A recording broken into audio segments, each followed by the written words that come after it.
Shalom, c'est le 3e jour de notre temps de prière et nous avons pris l'habitude de partager avec vous une pensée venant de Dieu. Aujourd'hui, nous sommes dans Ésaïe chapitre 2, le verset 2 à 3. Je lis avec vous. Il arrivera dans la suite des temps que la montagne de la maison de l'Éternel sera fondée sur les sommets des montagnes, qu'elle s'élèvera par-dessus les collines et que toutes les nations y afflueront.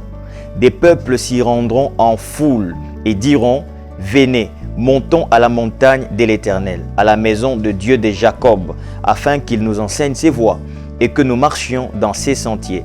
Car des Sion sortira la loi et de Jérusalem la parole de l'Éternel. » Ce texte est une promesse particulière, particulièrement pour l'Église que nous sommes. Il est promis, puisque Sion c'est le symbole de la présence de Dieu. Il est promis qu'il arrivera dans la suite des temps que la montagne de l'Éternel, ou Sion, sera tellement élevée, tellement placée au-dessus qu'elle ne pourra pas échapper au regard. Et il y a quelque chose de particulier qui s'est fait lorsque cette montagne des Sion est élevée, est placée au-dessus, afin qu'elle n'échappe pas au regard, c'est que des peuples viennent à cette montagne. Mais pour faire une chose, pour demander à Dieu quelque chose de particulier, ce que nous allons lui demander pendant ce 3e jour.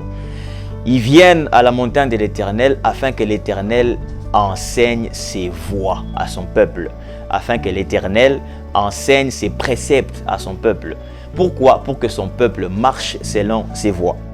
En ce 3e jour, j'aimerais encourager quelqu'un à rechercher les voies de Dieu, à demander à Dieu, enseigne-moi tes voies. J'ai une affaire à lancer, enseigne-moi tes voies. J'ai un service à faire, enseigne-moi tes voies. J'ai un ministère à lancer, enseigne-moi tes voies. Dans tout ce que je vais faire, enseigne-moi tes voies afin que je puisse marcher dans tes sentiers.